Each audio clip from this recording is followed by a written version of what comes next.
Sejam bem-vindos mais uma vez ao nosso canal. Estamos começando uma nova etapa de gravações, os nossos cultos após o retorno das atividades que eram até então, por conta da pandemia, limitadas, e as nossas atividades presenciais se tornaram mais comuns.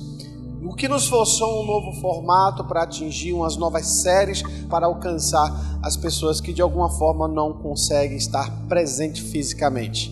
Tudo para que o Senhor possa chegar até a tua casa. Então, hoje, especificamente, nós iremos assistir uma das ministrações realizadas presencialmente em nossos cultos e que você possa ser abençoado, abrir seu coração, mergulhar em Deus.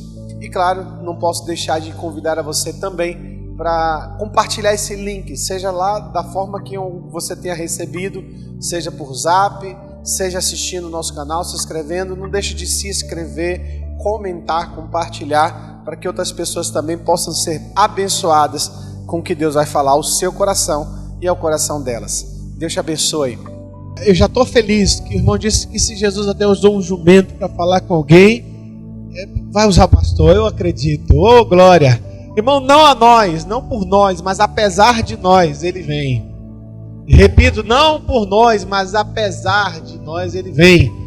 Ele vem não por mérito, ele não vem porque nós merecemos, mas a sua graça nos esconde em Cristo, né? E isso que nos deixa felizes, porque nada vai acontecer aqui, irmãos, que já não tenha sido previsto por Deus. Então isso é bom, porque Deus não sai do controle.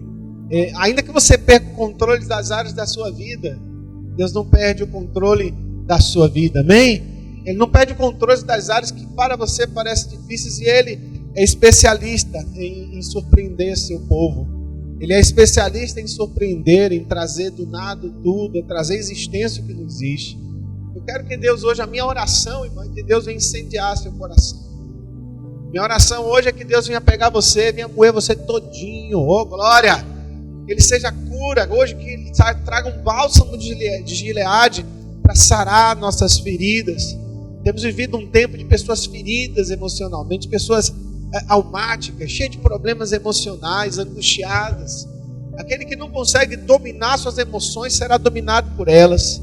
Quantos cristãos, quantas pessoas se perdendo dentro de si mesmo, com suas crises existenciais, suas crises buscando sentido na sua vida, e por causa disso perdidos, porque todo caminho serve quando você não sabe por onde está indo. Que hoje você receba uma palavra de destino, uma palavra que traga seu passado ao presente, mas que do presente Deus te dê um futuro. É assim, Deus, ele embora não use o nosso passado para nós nada como exemplo, que a Bíblia diz que até os nossos pecados Ele lançou no mar do esquecimento. Isso não quer dizer que Ele não vai utilizar os passados das coisas que ainda nós carregamos consigo. E hoje eu quero profetizar uma noite de cura emocional. Uma noite que Deus vai restaurar você, uma noite que Deus vai pegar você de uma forma linda. Ele vai ministrar o teu coração. Quem recebe essa palavra, quem recebe essa fala de Deus, digam todos amém, em nome de Jesus. Amém. Agora sim você pode sentar com alegria no seu coração. Senhor, eu queria lembrar, Pai, a Tua palavra, que o importante é que o Senhor cresça, quanto a mim compete apenas diminuir. Em nome de Jesus, que o Senhor cresça, seja glorificado. Amém? Queria lembrar dos irmãos e agradecer aos irmãos pelas orações. E afinal de contas, acreditem em vocês, irmãos. É o que sustenta esse ministério, é o que sustenta a liderança, é o que sustenta essa igreja, essas igrejas. É a oração do seu povo. A Bíblia diz que nós devemos fazer orações por todos os santos, orar por todos uns aos outros. Já peça aos diáconos aí que façam um revezamento de intercessão. Nós temos aprendido que naquele momento aqui é um momento que, mais do que funcionar, ele tem que fluir, né? Porque às vezes o líder, o pregador da frente, ele prepara uma palavra, mas a palavra ela realmente já está pronta, né? Porque ela não vai voltar vazia. Quem Deus tem que preparar é o vaso que vai ser ministrado, o pregador que precisa se preparar. E por mais que a gente tenha algo coordenado, só o Senhor sabe atingir seu coração de jeito, né? Só Ele te pega de um jeito, irmão, que te quebra todo, né?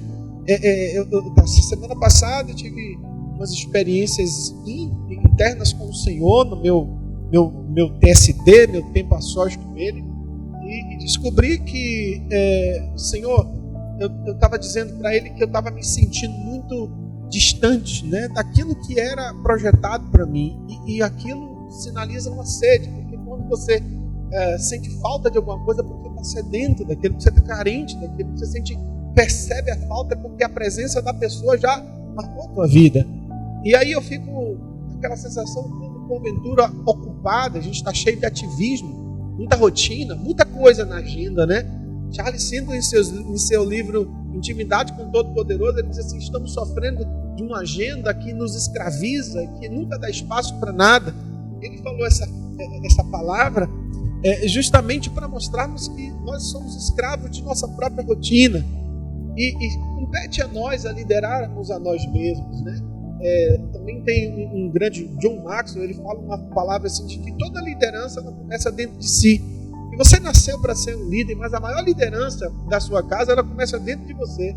Quando você lidera a sua própria agenda, quando você lidera seu próprio tempo, quando você sabe administrar a sua própria vida, você automaticamente vai avançar em todas as outras áreas. Então, hoje, nessa noite, eu quero que Deus traga a você um encontro, um reencontro consigo mesmo. Onde você caiu, a Bíblia diz que quando você quer consertar uma coisa, lá em 3:20 de Apocalipse, ele vê onde foi que você errou, vê onde foi que você pecou, onde foi que você começou a falhar, volta. Ou seja, então, o conserto sempre é um retorno de onde a gente parou, onde as coisas começaram a dar errado.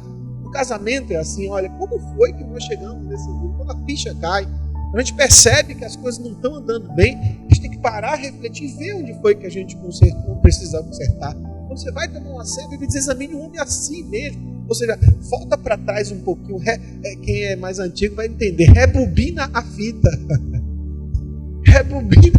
Irmão, quem aqui sabe que isso foi antes de CD, né? Rebobina a fita. Quer dizer o seguinte: volta para lá, de onde foi que começou, reajuste e refaz. E às vezes o Senhor não é que Ele quer usar o nosso passado para nos expor, né? Seu passado, ele é um instrumento do diabo para nos condenar. Sabe, irmãos? Ele é um instrumento do diabo para nos condenar. Então ele sempre vai levar em conta o seu passado para te fazer se sentir culpado. Né? Porque o nome dele se chama acusador. Diabo significa acusador. Satanás significa adversário, aquele que se opõe. Então, às vezes, Satanás é o diabo. Ou seja, o nosso adversário, às vezes, ele é o acusador. Ele coloca o nosso passado em xeque para que a gente se sinta paralisado, incapacitado. Às vezes você se sente incapaz de avançar, porque você olha a sua vida no olhar seu, natural.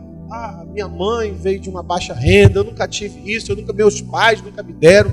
Quando eu entro mergulho no meu passado, no meu histórico, eu praticamente invalido o que Deus tem para mim, porque Deus nunca me vê de quem eu fui, Ele sempre vê quem eu sou e quem Ele é, quem eu sou nele. O olhar de Deus passa pelo crivo do que Ele fez na cruz. Então, você já nasceu por vencer. Eu queria deixar aqui esse recado para você que está acompanhando conosco aqui, que vai assistir essa ministração posteriormente, que está nos acompanhando nas redes sociais, no YouTube, no Instagram, que você possa deixar compartilhar, possa dizer um amém, possa ir comentar e alcançar o máximo de pessoas que você tiver ao seu redor, mandando esse link por WhatsApp. E que tenha certeza, guarde seu coração e permita com que o Senhor entre na sua casa agora, quando você estiver assistindo, pelo meio que for, que Deus te dê essa oportunidade. Dito isso, eu queria pedir aos irmãos agora, porque hoje nós estamos aqui no mês de agosto, um mês onde a gente normalmente celebra a paternidade, né? E hoje a gente tem uma confusão de identidade muito grande por conta de não entendermos as nossas heranças emocionais que nós herdamos. E eu queria repetir: heranças emocionais que nós herdamos. Ou seja, por que você é assim, né? Por que você nasceu desse jeito? Não, pastor, eu não sei, mas eu recarrego comigo o DNA dos meus pais e nisso eu não consigo, como eu posso dizer, mudar, né? Mas por que eu nasci nessa cidade, nesse lugar? Qual o meu propósito? Qual o plano do Senhor na minha vida, né? Existem perguntas que são eternas dentro de nós, que a gente passa uma vida buscando resposta dela. E quando você se acha, irmãos, você se torna um exemplo para muitos outros que ainda estão buscando isso. É verdade ou não é? E hoje, nesse mês de agosto, a gente tem esse hábito de celebrar o Dia dos Pais. E muitos deles fazem apenas um momento festivo, né? Claro, não é tão celebrado quanto, por exemplo, o Dia das Mães. Porque existe uma apego emocional, muito mais um vínculo emocional muito mais profundo da mãe do que do pai. Então, É tanto que a lei brasileira, ela até permite você fazer no cartório o registro de um filho só com o nome da mãe, mas com o nome do pai. Por exemplo, com o nome do pai, pode ter ou pode não ter, porque ela entende que a mãe nunca abandona o seu filho. Normalmente, o pai é aquele que cuida, não aquele que gera, não é isso? Então, você não pode dizer, eu não tenho mãe. Você pode até dizer, eu não tenho pai. Não é verdade? Mas não, alguém pariu, não é possível. Não, eu, como foi? Eu fui concebido, surgi, sabe, irmão? Não tem condições. Você veio de um útero, você veio de alguém, né? E até é tão forte isso, né? Essa relação íntima com a mãe, que a lei brasileira diz que quando há uma ruptura de um casamento e que há filho, naturalmente tem que ir com a mãe. E que o pai tem que provar de alguma maneira drástica a situação da mãe. Para dizer, olha, essa mãe é drogada, essa mãe é isso, essa mãe é alcoólatra, essa mãe deixa o filho assim, ela tem alguma coisa tão assustadora para tirar o direito de uma mãe ficar com seu filho.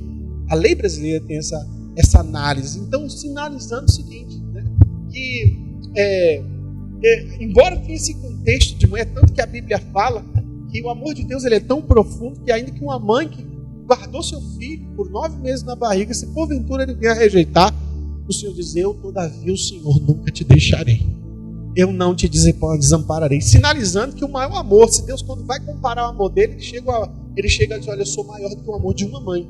Por que ele não diz assim de um pai, né? Aí você vai se encontrar na palavra do Senhor, quando ele faz comparação com o pai, ele vai dizer assim como um pai se compadece dos seus filhos, ou seja, ele olha o olhar diferente, em vez da mãe, que é o cuidado, o pai ele dá o quê? Ele dá provisão. É tanto que ele diz assim, ó, é o pai pedindo para o seu filho, o filho pedindo para o seu pai. Um pão ele lhe dará uma pedra. Por que ele não diz assim pedindo para a mãe? Porque o pai representa provisão, o pai representa proteção. A gente vai falar sobre isso um pouquinho.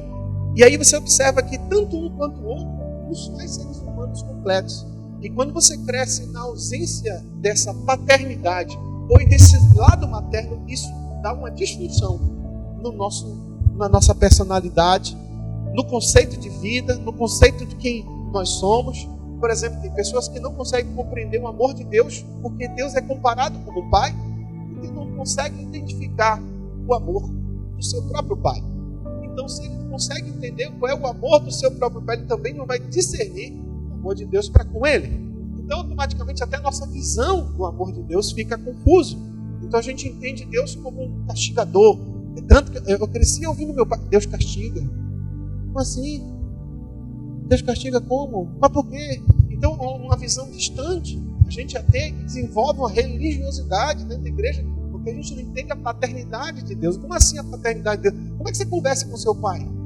Uma conversa distante? Como é que você conversa com seu pai? É de intimidade, de aproximação? Ou é aquela linguagem distante? Por que o crente, então, quando chega na igreja, se ele está conversando com o seu próprio pai, como é que ele faz? Oh, meu Deus e meu pai! Aleluia! Agora imagine, né? Quem tem filho, imagine. Eu vou citar um exemplo aqui. Imagine seu filho, Edivaldo, pedindo para você a chave do carro emprestada. Oh, meu querido papai Edivaldo, empresta-me, ó paizinho querido, a chave do teu carro, porque o senhor tem sido um bom pai. É assim, a conversa rola entre um pai e um filho. Aqui, desculpa ter citado exemplo, mas é assim que funciona. E por que na igreja a gente se veste dessa religiosidade para talvez mostrar que estamos orando mais forte, né? Por causa disso Deus está vindo, irmãos. Eu sou adepto de uma frase muito profunda do pastor Cirilo, que ele diz assim, que não existe oração forte, existe sim a oração de um povo fraco que ora a um Deus forte. Eu vou repetir de novo. Não existe oração forte, existe a oração de um povo fraco que busca um Deus forte, que faz da fraqueza então a sua força. Diga amém. Isso quer dizer o seguinte, que às vezes a gente então perdeu essa visão de intimidade. Quando Jesus então vem, ele vem quebrando essa religiosidade com os fariseus, onde os fariseus chamavam Deus de Senhor, ele dizendo, meu pai, não, eu só faço o que o meu pai manda. E era pai para lá, era pai para cá, era paizinho, onde tinha vontade do meu pai, do meu pai, do meu pai. É tanto que os fariseus ficavam com raiva, eles diziam assim, eu sou filho. Ele sabia quem ele era. Então, olha, irmãos, quando você tem um pai como... Aí é tanto que o próprio Senhor Jesus disse assim, olha, ninguém chameis de pai, a não ser o próprio Pai que está no céu. Porque quando você conhece seu Pai, você sabe a sua identidade. Você sabe de onde você veio, você sabe quem você é, você sabe de onde você descende. Você não tem como anular seu DNA, por mais que seu pai tenha sido um bêbado, por mais que seu pai tenha sido um prostituto, seu pai tenha sido uma pessoa que abandonou desde a infância. Ainda você não pode abandonar o seu DNA, mas é voltando para trás, corrigindo essa leitura na nossa alma, que a gente vai saber quem de fato nós somos. E é por causa disso que nós chegamos à igreja defeituosos. Não, claro, perfeitos nós não chegamos, é evidente, mas com problemas mais do que espirituais, problemas da nossa própria alma, que nós vamos trazer isso na figura pastoral, na figura da relação que nós desenvolvemos com a igreja. Esperamos, por exemplo, às vezes dos líderes, uma postura mais paterna do que de liderança, né? Porque ele espera do pai e não do pastor. Ele confunde às vezes porque há uma carência, ele quer às vezes agradar mais ao líder, ao pastor, do que o próprio Deus, quando lá no fundo fazer a obra é nada mais, nada menos do que cumprir o que o pai quer. Ele diz assim, que aquele que milita não se embarace com o negócio dessa vida a fim de agradar aquele que o regimentou para a guerra. O que quer dizer isso? Quando Deus o chama, o único foco seu é agradar a Ele. Só que por conta de não termos tido a aprovação do nosso próprio Pai, às vezes por não termos tido apoio, elogio, motivação, declarações de amor e afeto vinda do nosso Pai, a gente às vezes transfere a mesma coisa. Pastor, mas eu achava que hoje a gente ia falar da palavra de Deus, irmãos. Eu quero dizer que a palavra ela vai junto, dentro da divisão da alma e do espírito. Ele que discerne todas as coisas e sabe o quanto esses assuntos são profundos dentro do ser humano. Só Deus sabe o quanto você carrega com você conceitos errados do próprio Deus, e que hoje vai desenvolver. Hoje o Senhor quer desmistificar isso dentro de ti. Talvez isso vai responder muitas coisas dentro do teu coração que precisam ser explicadas, que precisam ser esclarecidas. Coisas que Deus vai te levar no mais profundo, e quanto mais profundo você for, menos no raso você quer viver. Amém? Quanto mais profundo você vai, mais você gosta de profundo estar, né? É como as pessoas que mergulham. Eu, por exemplo, tenho muito medo do mar, porque o mar é misterioso para mim, eu não conheço. Mas pouco tempo atrás eu fui desafiado a dar um mergulho. E aquele mergulho com aqueles snorkels me fez ver um outro mundo, um negócio, nossa, os peixinhos, aquela coisa, existe um outro mundo além. E aquilo, depois que eu passei a experimentar, nadar só não é mais o suficiente para mim. Agora eu quero mergulhar, eu quero ir mais fundo. Então o profundo te atrai. E Deus, ele é profundo. Você ouve a mesma pregação várias vezes, ele te fala muitas vezes diferente, né? E é isso que Deus quer nos fazer hoje, de trazer uma revelação de quem você é. E você está no lugar certo. Avisa para o seu irmão, você se prepara. Deus vai te confrontar hoje. Quero brincar com você hoje aqui. A irmã ainda tem chance de você voltar para casa. Tranca aí a porta, irmã, já acabou de perder a chance. Deixa aí, eu disse, não sei se aqui tem gente certa, mas com certeza quando você vem de lá para casa, espere tudo, irmão. Quando você entra aqui nesse lugar, espere tudo. Deus vai transformar teu coração de dentro para fora, Ele vai transformar a tua vida de dentro para fora. Diga amém. Então eu quero começar lendo aí, você que está acompanhando nas redes sociais, abre a sua Bíblia, vai projetar na sua tela, João capítulo 1, versículo 10 ao 12. Você que está aqui, irmão, não vai projetar não, abre a Bíblia mesmo, tá? Esperando que fique projetado. Tem projetor nenhum não aqui, viu, irmã? Tá fechadinho o computador, tá? Aquele que é a palavra estava no mundo. E o mundo foi feito por intermédio dele. E o mundo não o reconheceu. 11.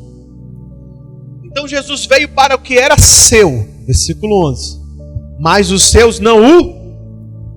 Contudo, todos os que o receberam, deu-lhes o poder de serem feitos... Repete essa palavra, serem feitos filhos de Deus. Filhos de Deus.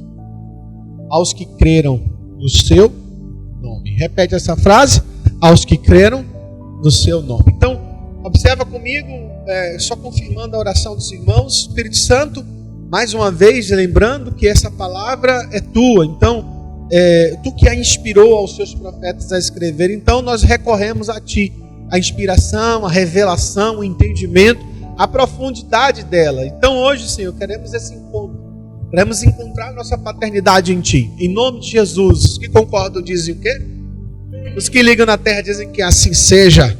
Ligado na terra também está sendo ligado nos céus. Irmãos, eu queria, primeiramente, antes de explicar o texto, primeiro lembrar de que ele deixa claro que a posição de filho é um direito para os que creram. Então, assim, primeiro, para que eu possa obter o título de filho, eu preciso crer. Então, ele veio para os que eram seus, mas os seus, no caso, eram os judeus, não receberam. Mas todos quanto o receberam. Então, ele deu-lhes o poder, o direito, a autoridade de ser chamado de filho de Deus. Então, quando a gente fala de paternidade de Deus, quer dizer que Deus nos assume, né? A gente sai da condição de criatura e passa a ser filho.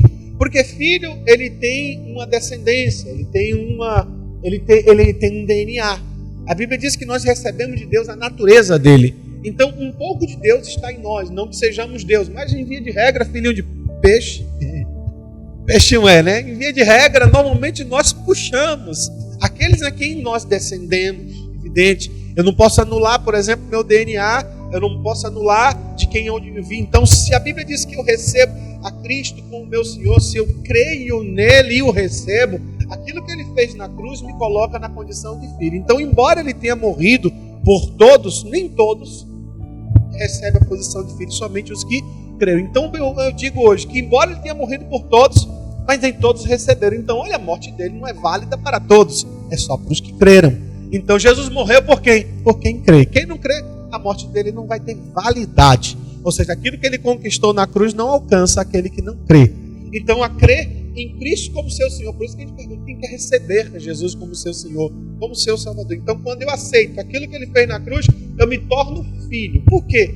Antes disso, eu não sou nada mais, nada menos do que uma criatura. Algo que pertence à criação.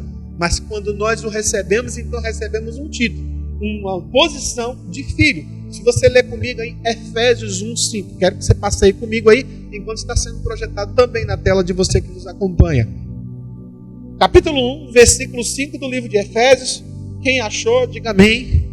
Ótimo, que bom. 1:5 diz o seguinte, a palavra de Deus: e nos predestinou nele para sermos filhos de adoção por Jesus Cristo, para si mesmo, segundo o beneplácito da sua vontade. Eu vou ler na versão a NVI, que é diferente dessa, que é a corrigida em Almeida, diz assim, também está sendo projetado aí na sua tela, diz assim, ó: em amor nos predestinou para sermos adotados como filho, por meio de Jesus Cristo, conforme o propósito da sua vontade. Conforme o propósito da sua vontade. Vamos pensar um pouquinho bem nessa palavra. Isso quer dizer que havia de Deus uma predestinação. Ou seja, antes de existir, ele já predestinou. Dentro de Deus já havia um propósito, havia uma vontade. Por exemplo, quando é que eu passei a existir? Quando é que você passou a existir? Pastor, peraí, deixa eu buscar minha identidade, buscar minha data de nascimento, o lugar onde eu nasci. Não, você não passou a existir ali. Você passou a existir antes de que o mundo fosse criado. Quer ver? Lê o 4 aí comigo, diz assim, ó: porque Deus nos escolheu nele antes da fundação do mundo. Vou repetir, ele nos escolheu. Lê o versículo 4 do capítulo 1 de Efésios, que diz o quê? Que ele nos escolheu nele antes da fundação do mundo. Então você já existia aonde? Dentro de Deus. Você não tem um sonho de ter um filho, por exemplo? Quem tem um sonho de ter algo? Então aquele negócio não existe ainda. Então ele existe dentro de você, mas ainda não existiu. A Bíblia diz que os céus e a terra foram criados pelo poder da palavra. Não havia luz, ele diz, haja luz. Então existia dentro de Deus. Assim como o vaso, por exemplo. O vaso é feito de quê? Lembra da história do oleiro, capítulo 18 do livro de Jeremias? Ele fala que Jeremias tem uma visão e vê um vaso na mão do oleiro. Não, irmão, ele vê um barro. Agora, o barro, ele só se tornou vaso porque o oleiro construiu. Não porque o barro sozinho se montou. Então, só existia vaso na cabeça do oleiro. Então, você é um vaso nas mãos de Deus, mas você sozinho é barro. Essa é a hora que você diz alguma coisa, amém? Então, em Deus eu sou alguma coisa. Fora dele, eu não sou nada, por mais que eu tente. Eu muda a condição de barro. Então, a Bíblia diz que eu não existia, só existia dentro dele. Mas ele, quando nos criou, ele predestinou. Ou seja, ele já colocou um destino. Assim como você, quando tem um filho, o que você pensa dele? Não, esse aqui vai ser o quê? De uma profissão que você acha admirável. Não, esse aqui vai ser médico. Não, esse aqui vai ser um grande empresário. Né? Hoje daqui vai ser um videomaker. Ou sei lá, hoje tem essas profissões que dão muito dinheiro, né? Essas profissões diferentes, né? Vai ser advogado, engenheiro, irmão. Hoje eu não recomendo. Advogado não tem tanto, irmão. Vai ser enfermeiro. Não, pelo amor de Deus, tenta outra coisa, né? Tem umas profissões que você nem recomenda. Coordenador de TI. Você já projeta um futuro. Então você predestina. Você vai trabalhar para que aquilo que está dentro de você aconteça na vida daquela pessoa. Aí você lê o 4 e diz assim: e nos predestinou para sermos santos e irrepreensíveis em sua presença. Então, dentro da vontade de Deus, você já nasceu para viver uma vida irrepreensível em santidade. Só que no meio do caminho havia o pecado que nos desviou da rota. Por isso que a palavra pecado vem do hebraico armatia, salvo engano, que diz que errar o alvo. Significa que Deus projetou a gente para um propósito, um plano, mas nós desviamos essa rota. E esse desvio de rota também nos desvia do destino que Deus tem para nós. Não que você não tenha destino, ou que Deus não respeite o seu livre-arbítrio. Eu posso escolher realmente o que eu quiser ser da minha vida, mas provavelmente o pai sempre tem a razão. Quer ver? Qual é o projeto de um pai errado para o filho? Não, meu filho vai ser o chefe da boca ali, ó. Não, aqui quando crescer vai tomar a boca de todo mundo desse morro. Aqui quem vai mandar vai ser ele. Algum pai seja projetou, não, isso aqui, minha filha, vai ter a casa, o bordel mais aclamado da Bahia, do Rio de Janeiro. Não, vai ser ela que vai comandar. Você projeta alguma coisa para o seu filho assim? Isso aqui mesmo, isso aqui vai ser conhecido pelos bares tudo, vai coordenar aquilo tudo. Ou esse vai ser aqui. Sabe, você projeta alguma coisa ruim para o seu filho? Obviamente que Deus também não projeta, então provavelmente os seus planos não são melhores que os de Deus. Isso quer dizer que quando eu deixo a minha vontade e cedo a minha pela vontade dele, aí eu passo a ter realmente um futuro que vai dar certo. Porque quando o seu futuro está na sua mão, a chance de dar certo é muito pequena. Mas quando eu deixo naquele que já viu não só o passado e o presente, mas também viu o futuro, e deixo com que a vontade dele reine na minha vida, automaticamente eu passo a ser filho. Eu passo a condição de filho. Mas se eu quiser essa herança antes do tempo, pastor, mas se eu quiser seguir meu próprio roteiro, você vira pródigo. Porque o filho era pródigo? Não. No coração dele ele achava que aquilo só não era o suficiente. Que ele queria experimentar mais, que ele queria viver mais, que ele queria ir mais longe. O que é que ele fala? Vai me dar a minha herança. Ou seja, ele achou que sozinho ele conseguiria conduzir. E esse é o problema.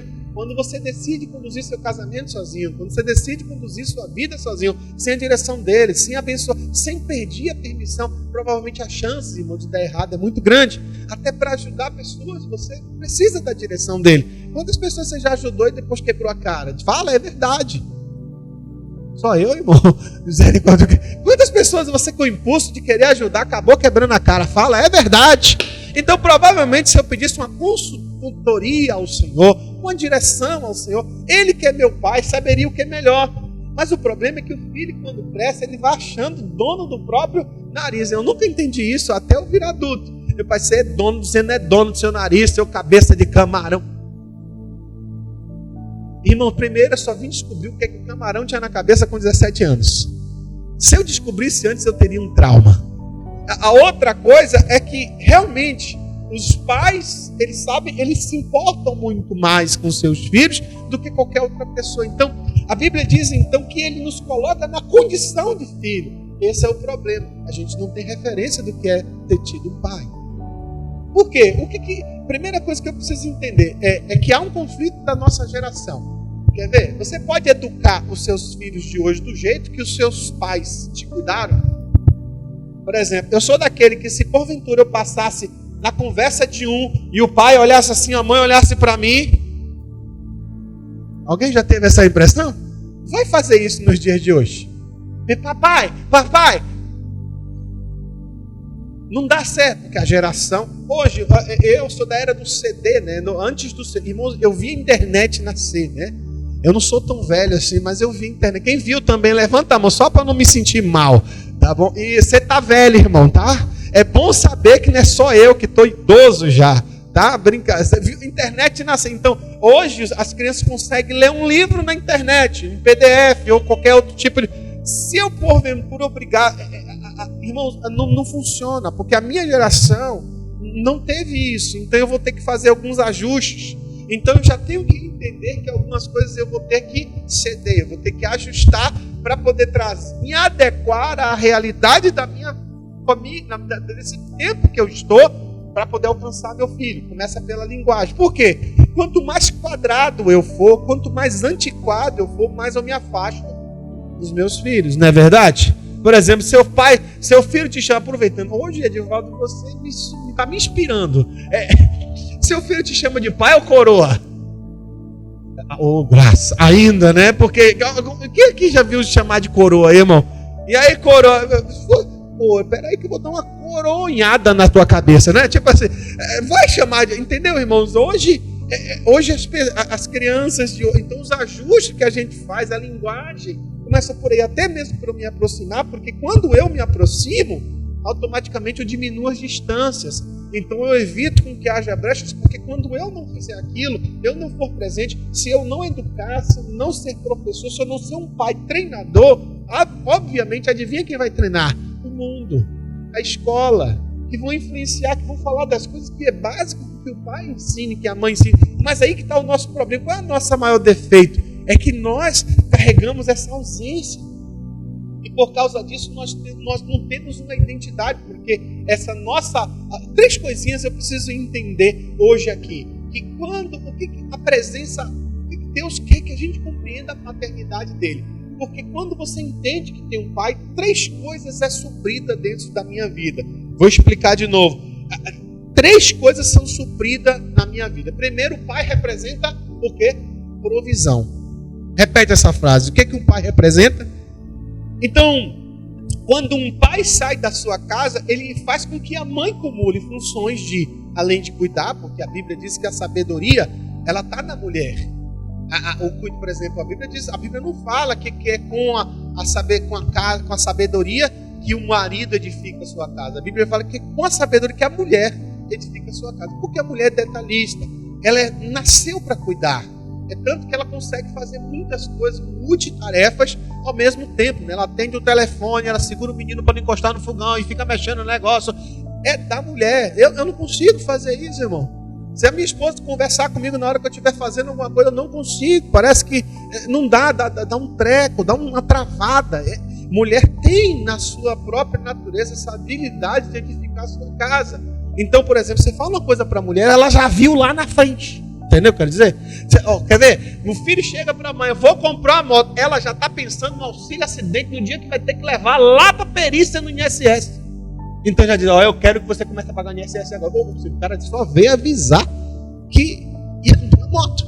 Entende o que eu quero dizer? Mas a mulher, ela não vê, ela vê lá na frente. Entende o que eu quero dizer? É da mulher. Então não tem como. Então você bota a mulher para gerenciar uma casa, ela vai ser muito melhor do que o homem gerenciando nesse sentido. Porque ela é cuidadora no sentido de detalhes. O homem não. O homem tem aquela força. Qual é a ideia que Deus transfere da palavra de pai? Provisão.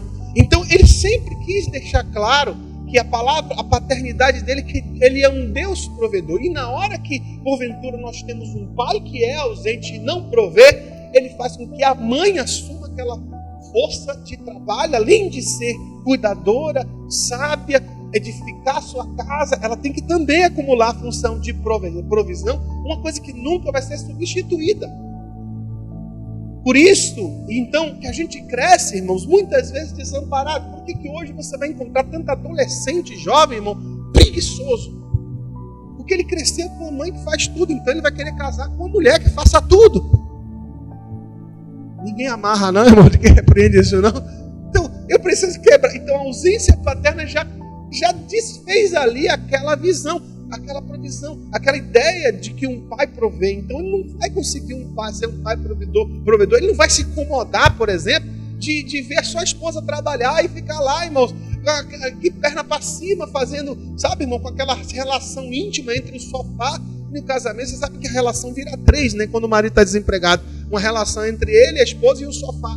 Você já viu, né? Que tem uma relação muito profunda, né? E aí, irmãos, o que acontece? ele veio desse princípio. Outra coisa que um pai, muitas vezes, na ausência dele, ele fornece proteção. A estatística diz que 47% das crianças que foram abusadas e os adultos que hoje reconhecem os abusos que sofreram na infância foi porque o pai não estava perto. Porque o pai inibe, por mais que ele seja aquele pai frangalho, mas ele inibe. A presença paterna traz proteção. Uma mulher se sente mais segura quando um homem está perto. É tanto que, em via de regras, a gente pode observar, até mesmo para cuidar dos ministérios da igreja, do diaconato, a gente sente essa falta, porque até as mulheres para fazerem isso precisa de um homem, não somente a presença masculina para fazer. Pode deixar elas fazendo lá, mas só ter um homem perto já provoca proteção. Né? E isso é uma coisa que muitas vezes não só a proteção física, mas a proteção espiritual. Porque é um pai que, quando abençoa seu filho, um pai que ora pelo seu filho, que abençoa a sua casa, pode observar que muitas vezes a disfunção, o casamento, muitas vezes os problemas do casamento nascem às vezes das palavras que são lançadas pelo próprio marido, a sua esposa. Então ele é autoridade dentro da sua casa, ele é um sacerdote dentro do lar. E quem é que tem que substituir a posição de sacerdote de casa? A esposa, quando não a mãe, não é verdade? Ele tem que substituir, e aí, irmãos, ele cresce sem essa identidade e vai para a igreja buscar um Deus, a qual ele chama de pai. E isso já começa a trabalhar. Eu espero que o Espírito Santo esteja pegando você aqui por dentro, ministrando no teu coração, falando com você coisas que talvez você nunca tivesse ouvido, ou talvez lembrando de coisas. Olha, se você estiver lembrando de coisas, é o Espírito Santo te levando para lá, porque ali te marcou, e se ali te marcou, você precisa de cura. Diga, eu recebo. Fala comigo, eu estou aberto. Fala para Jesus. Fala, Jesus, eu estou disponível. Eu estou fácil, Pai. É só o Senhor falar que eu estou ouvindo. Fala para Ele aí. Deixa claro para Ele que Ele pode ministrar a sua vida. Amém? A terceira coisa que normalmente um pai pode trazer para o seu filho é destino. Por exemplo, normalmente quando um pai está perto, quando ele abençoa, ele ensina, ele destina os seus filhos, quando ele dá direção, por exemplo, quando um filho cresce, ele já sabe o que o pai é e sabe o que a mãe também é. Então, em via de regra, quando ele vê um pai, a presença do pai dá para ele direção. Por quê? Porque ele sempre vai querer agradar, seguir direcionamento que o pai vai dar. Então, ele vai crescer com limites, ele vai crescer com direcionamento, ele vai saber onde é, onde não é, onde está, onde não está. Senão, irmão, você vai encontrar, por isso que você vai encontrar muitos adultos hoje que se formam, que buscam tantas profissões, mas se sentem vazios. E nasce aí também, por exemplo, as deficiências da alma. Deixa eu explicar uma delas. Pessoas que buscam muito agradar o outro, porque provavelmente esperou muito do pai uma aprovação. Tá bom, meu filho. Eu te amo, meu filho. Parabéns, meu filho. Sabe, quantas vezes eu queria comprar pão só porque eu queria ouvir meu pai dizer obrigado, meu filho. Sabe, irmão? Quantas vezes eu já ficava perto ali, se ele precisasse de alguma coisa, só para ouvir dele uma palavra, porque tinha muito pouco tempo. Trabalhava, passava uma noite em casa, outra noite fora, e eu tinha aquele tempinho ali para ficar perto, para ouvir do meu pai alguma palavra. Quando eu esperava ele para ficar perto, a criança nasce, cresce com essa folha branca. E às vezes, irmãos, a gente começa a trazer para si hoje resultados dessa ausência. E aí, a proteção é uma delas, a provisão é outra, o destino é outro, que é a falta de direcionamento. Então, os filhos às vezes são amaldiçoados pelos seus próprios pais, ou então espancados pelos seus próprios pais. Não é pouco, você vai ver lá em 2 Timóteo 3, você vai ver lá que no final dos tempos as pessoas perderiam a afeição natural. Você vai ver lá no capítulo 24 do livro de Mateus, que ele diz que o amor de muitos se esfriaria. Isso quer dizer que o amor natural da família, o inimigo, muitas vezes ele começa a destruir a nossa vida através da família. Começa destruindo a família com essa ausência, e nós crescemos pessoas defeituosas de caráter. Então você vai ver muitas pessoas instáveis se encontram. Por isso que você encontra maridos hoje apáticos, que não sabem nem se está certo, se não está, não é firme, não é diretivo, ele sabe executar, mas é péssimo para gerir, para dizer o que fazer. Eu vou dar um conselho aqui, eu não vou dar uma de Cláudio Duarte, mas eu vou lhe dizer, deixa eu falar uma coisa para você. Por mais que a sua esposa trabalhe, ou tenha aquela rotina, você é o homem da casa, ela espera que você dê direção, ela espera que você se posicione, ela espera. Então quando o filho cresce vendo um pai ausente, que não reclama, que não se posiciona, que não dá direção, que não guia a sua casa para lugar nenhum, automaticamente ele vai crescer assim, até mesmo na igreja, porque ele não sabe o que ele é. Então quando você não sabe de que filho, de onde você descende, automaticamente você não tem sua identidade. Por isso que o pai fala, olha, você é meu filho, oh glória, Ele diz, é meu filho. Eu quero que você entenda que você não é filho de Adão, do primeiro Adão, é do segundo. É Jesus que apagou o velho passado e agora ele fez todas as coisas novas. E aí, irmãos, nós levamos para a igreja os nossos conflitos. Nós trazemos para aqui essa ausência de paternidade. E aí, quando Deus fala na sua palavra que você é meu filho, que eu predestinei para que você tivesse o direito à minha herança, para que você fosse meu, irmãos. Essa é a hora que você diz amém aí. Olha lá o Salmo 103, versículo 13. Que texto lindo. Ele diz assim, ó. Salmo 103, está projetando aí na sua tela, você que está nos acompanhando pelas redes sociais, que diz o seguinte, versículo 13. Assim como um pai se compadece de seus filhos, assim o Senhor se compadece dos que o temem.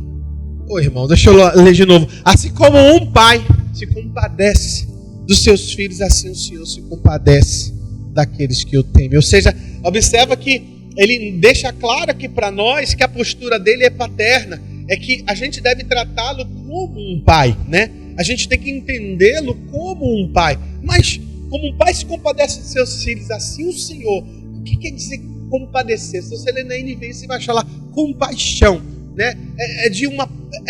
É algo interno que um pai demonstra para o seu filho quando ele é genuíno isso. Então, observa, irmãos, que tudo que o inimigo quer hoje é tirarmos essa identidade. É por isso que às vezes é tão difícil entender que o seu pai, e confiar em Deus e dizer, Deus, o Senhor vai prover. Por quê? Porque a gente nunca teve um pai que proveu, teve uma mãe. Entende isso, irmão? E aí na hora de confiar em Deus a gente não entende. Eu tenho aprendido com Deus na sua palavra que Ele não volta atrás daquilo que Ele diz, e tudo que Ele diz, Ele cumpre. Eu desenvolvi isso dentro do meu próprio relacionamento dentro de casa com minha filha. E isso quer dizer que quando eu falo uma coisa que prometo para ele, para ela, irmãos, aquilo tem um peso muito grande. Porque na hora que ela crescer e orar a Deus, ela vai poder confiar em Deus e na sua palavra. Porque ela aprendeu com o pai, e tudo que o pai promete, ele cumpre. Então, é uma das coisas que mais eu me preocupo. Mas se porventura eu receber isso, não importa, que agora o Senhor refez isso em mim. Ele me ressignificou. Aquele tempo onde o pai dizia, eu volto, e nunca voltava. Dava aquela palavra, dizia, eu vou, e nunca ia. E você esperava anos, meses, para ir numa praia, passear com seu pai, e nunca acontecia. E aí a gente se torna pessoas enroladas na vida, porque é normal não cumprir o que diz. Por exemplo, se você talvez tivesse recebido isso antes, muitas vezes a pessoa não deixava, se o seu nome fosse no SPC, faria de tudo. Mas hoje a pessoa, não, daqui a 5 anos limpa. A gente começa a achar que não fez um compromisso. A gente começa a não dar valor àquilo que se diz. Aí na hora que a gente diz assim, eu confio na palavra do Senhor. Como você vai confiar na palavra do Senhor se você não teve referência de um pai que não tem palavra para nada? A gente acha normal, por exemplo, hoje a gente diz que o poder legislativo, que político tudo é mentiroso, né? E a gente assim, mentira, vive no nosso ambiente, ao nosso redor. Não é isso, irmãos? A gente tem um hábito disso, né? A gente tem esse costume. E aí a gente herdou, a gente carrega conosco isso. E, irmãos, e aí, que mais palavra que o Senhor nos fala lá? Se você ler comigo, como é que Deus se mostra como Pai? Quando você lê lá em Mateus 6, versículos 30 ao 32, é o que diz a palavra do Senhor. É importante que a gente entenda isso, sabe, irmãos? Capítulo 6, versículo 30 do livro de Mateus, você vai ver lá o que diz assim, ó. Está lá projetando também na tela, você que está nos acompanhando aí, que diz assim, ó. Que, pois assim, se Deus veste a erva do campo, 6,30 do livro de Mateus, que hoje existe e amanhã é lançada no forno, não vos vestirá muito mais a vós, homens de pouca fé. Não andeis, pois, inquietos, ansiosos, com que comerdes, ou com que beberemos, ou com que nos vestiremos, porque todas estas coisas os gentios procuram, e de certo vosso Pai Celestial bem sabe que necessitais de todas elas. O que quer dizer? Que Deus se mostra assim como um pai se compadece, assim o Pai, o Senhor, Ele se revela para nós como aquele que provê. E se porventura as ervas do campo não precisam se vestir todo dia, ainda que seja breve a vida de uma flor do campo, Ele não deixa de vestir com as mais belas, tanto que a gente compra até rosas para sinalizar a delicadeza de uma pessoa, para dar um presente para a esposa, ou coisa dessa natureza para celebrar os momentos mais felizes da vida. Você encontra uma rosa, encontra as flores. Se assim Deus veste até a erva do campo, que amanhã a gente não serve para nada, assim quem dirá a Deus o cuidado dele conosco. Então é importante eu entender isso. Por que eu sou assim? Por que isso veio? Por que eu não consigo acreditar e nem confiar no meu Senhor? Por que mulheres hoje não acreditam, talvez nem nos próprios homens? Por que hoje existe até um estigma que todo homem e um homem presta? Pode ser que você acredite assim, daquilo que você acredita você atrai. Porque eu acredito que se você que é solteira hoje, Deus vai trazer um homem de palavra. Peça a Ele. Você pode não achar na igreja, você vai achar em algum lugar. Aqui na sua igreja você vai achar em algum lugar. Aquele homem que Deus tem para sua vida, de caráter, agora um homem apaixonado pelo Senhor, comprometido com Ele, aliançado. Mas é isso, então por conta dessa busca por aprovação, às vezes as mulheres elas não entendem isso, que acabam se entregando facilmente porque ela busca aprovação. Daí você vê o apelo visual hoje. Onde você vai em qualquer rede social, você vê mulher tirando roupa, né? Se exibindo, se mostrando, querendo o que é aquilo, irmão? Talvez a atenção, a aprovação de quem, irmão?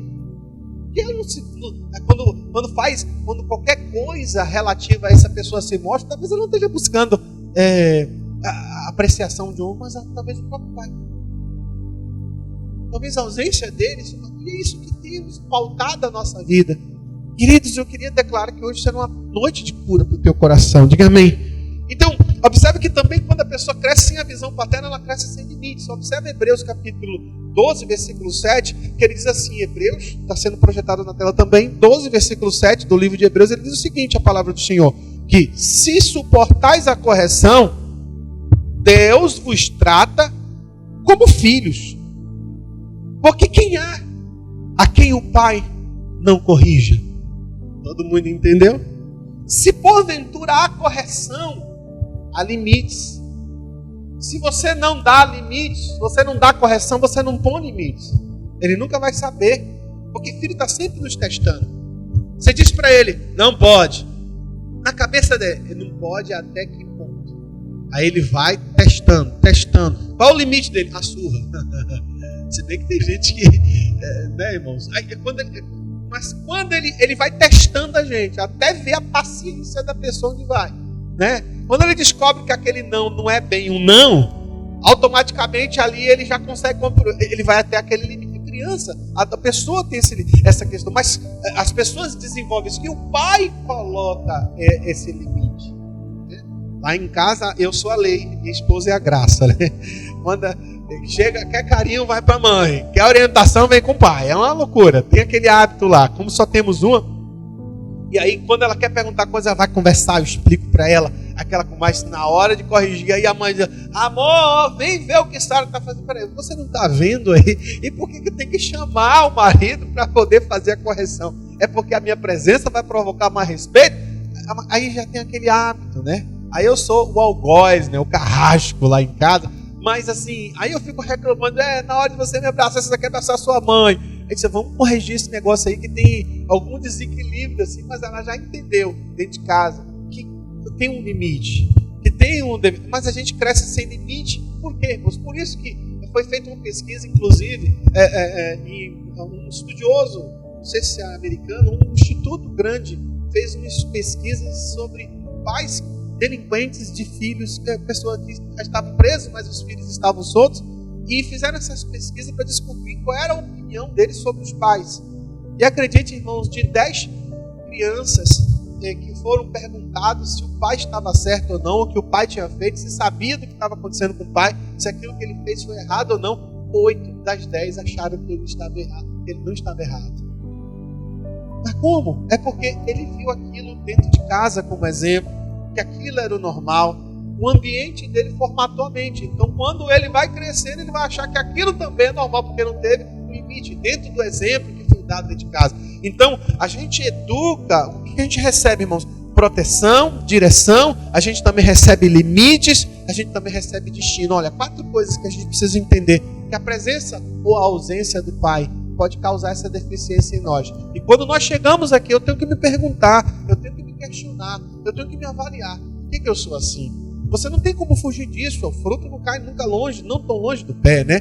Aí disse, pastor, mas e se a árvore estiver numa ladeira? Mesmo assim, meu filho, mas sempre ele começa a cair no perto. Não tem desculpa para desvio de conduta. É uma escolha que nós devemos fazer. Ou se nós carregamos conosco o nosso passado, eu quero levar para a cruz hoje. Eu quero dizer, Deus, eu quero desfazer isso na minha vida. Eu quero corrigir isso no meu coração. Eu quero tratar isso na minha vida. Senhor, eu não quero mais ser a mesma pessoa. Quem aqui entende isso? Quem aqui recebe isso? Quem aqui concorda? Quem diz, Deus, hoje eu preciso ressignificar a minha vida. Então hoje uma noite de paternidade não está envolvendo a dia dos pais. Não tem muito a ver com isso. Mas embora a gente não entenda o que Deus queira nos ensinar quando Ele fala sobre isso. Eu sou filho deles, quer dizer que tudo que é dele é meu e eu vim dele, então eu tenho que herdar a natureza dele, corrigindo aquilo que eu recebi de família. Diga, é verdade.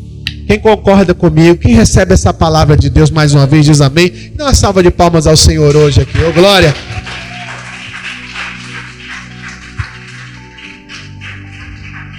Amém?